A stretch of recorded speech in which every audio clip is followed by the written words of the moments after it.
The Money Show. Personal finance.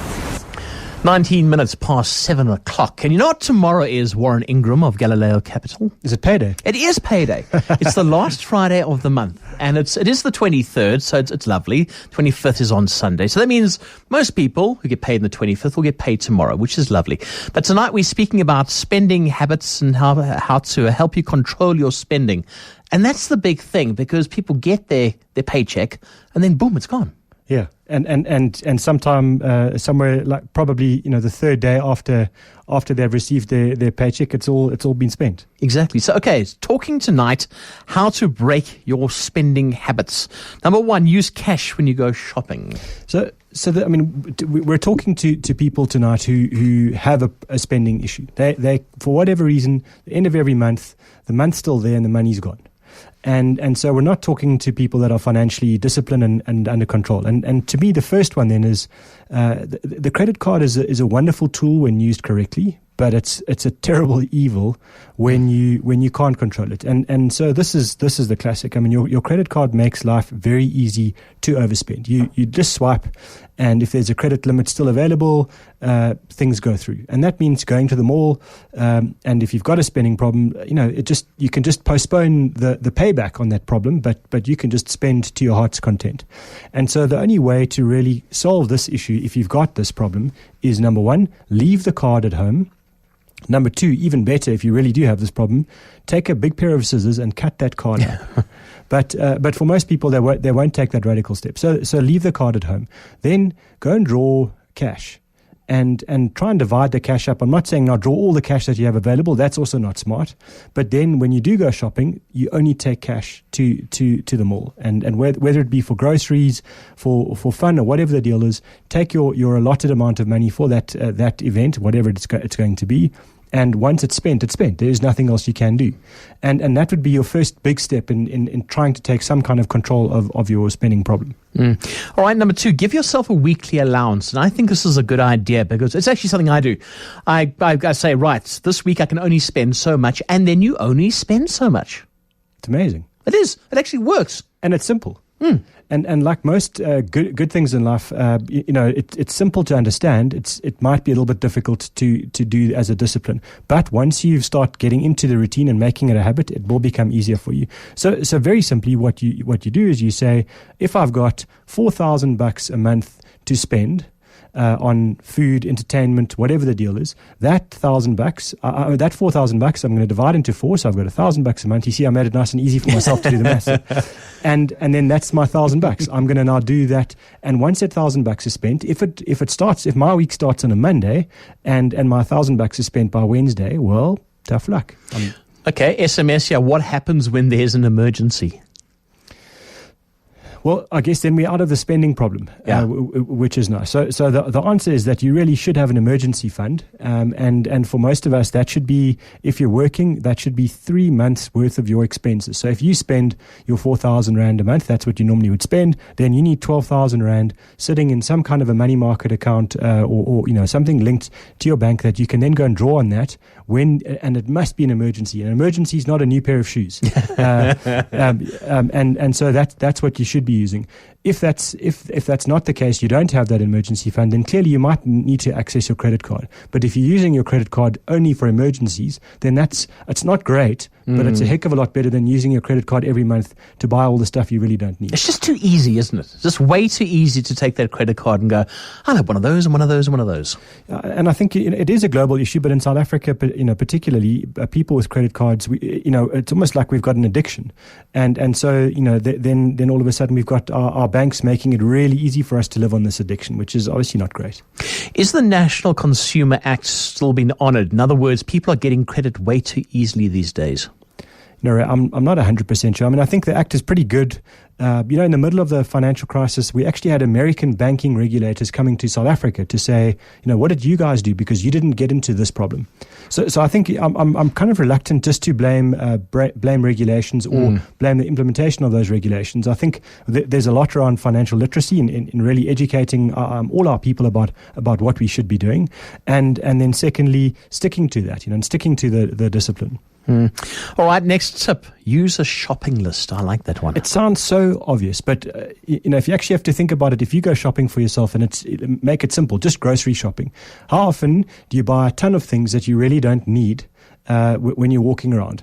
And the only way to stop that is sit down at home, prepare, and that's got a lot to do with doing well here. Is about preparation. But prepare a shopping list. When you start going shopping, if you find something in an aisle that isn't on your list and you think, I really need that, guess what? Write it down on next week's list and say, right, I'll come back. I'll buy that next week. Yeah. And I'm not buying anything that's not on my list today. It's amazing. In the beginning, yeah, sure, you'll find a few things that you really should have needed, I guess. But what you'll find is you're going to get into a discipline, and what you will do is narrow down those frivolous things that you just really simply don't need. And it might sound like a small thing, but if you shop, some people shop weekly. They don't have big fridges and freezers, etc. So if you're shopping weekly or monthly, and you cut out a few little things that you really don't need every single week, every single month, by the end of a year, that's really started to add up. And that's the secret to this thing, is little centimeters, little millimeters of change will lead to kilometers and kilometers of saving. Do you think that people maybe walk into supermarkets and say, I'll have one of those? They go home, they put the food into their fridge, and then 2 weeks later they haven't eaten it and it's off? I mean, very likely. And I think the other mistake not to make with this is don't go grocery shopping when you're hungry.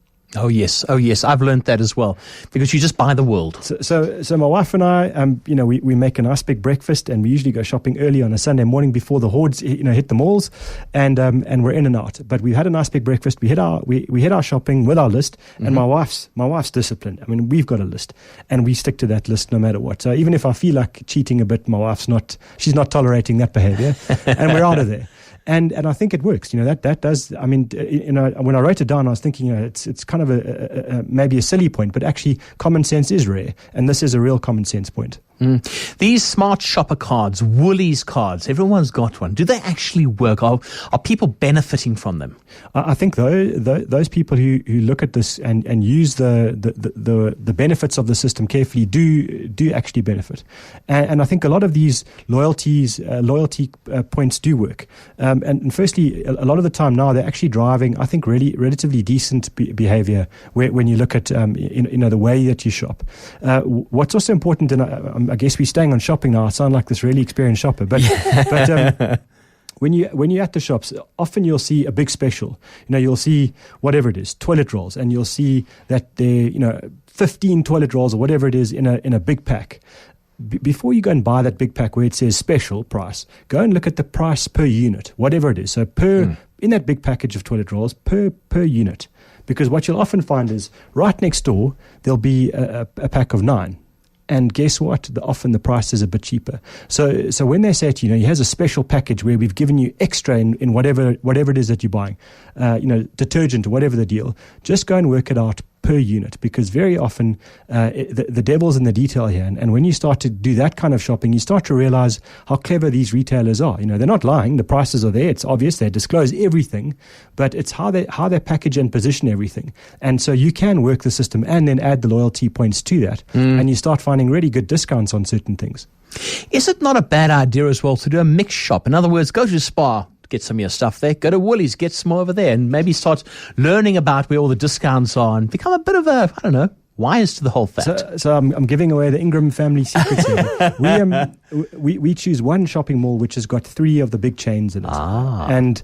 And my wife's got this ritual. So we start at the one, which usually has the best price on a lot of the real basics.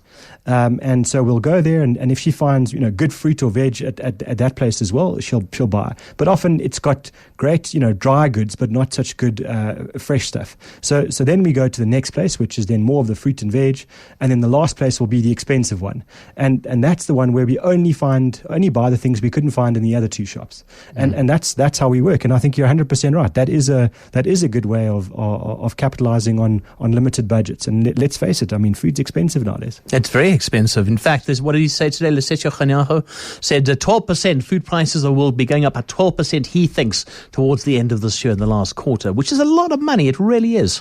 I mean, at 12%, I think, I'm not a mathematician, but I think things are going to start. That means that you'll probably find the price of your foods are doubling somewhere around 7 or 8 years. And that's, that's serious. I mean, salaries aren't going up by that amount. Well, at least not in my sector. No, nobody's sector, actually.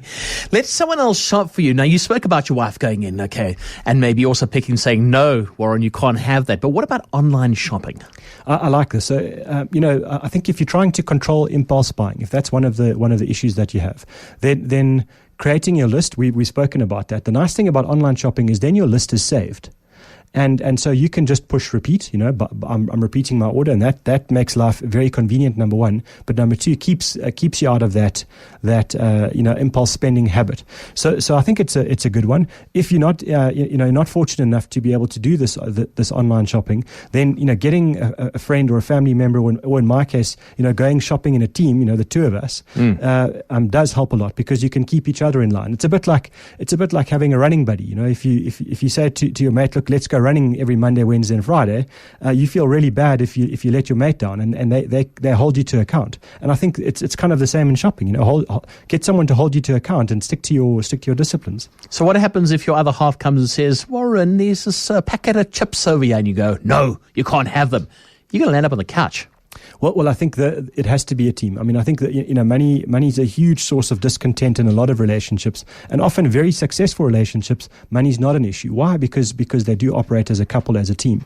And so, if you've got this issue, it's things that you have to discuss before the time. And then when you are there, it's not a case of a big conflict. You just say, remember, this is not one of our goals. This is not what we're doing today. Well, it's all about discipline, isn't it? It is. Warren Ingram of Galileo Capital, great to have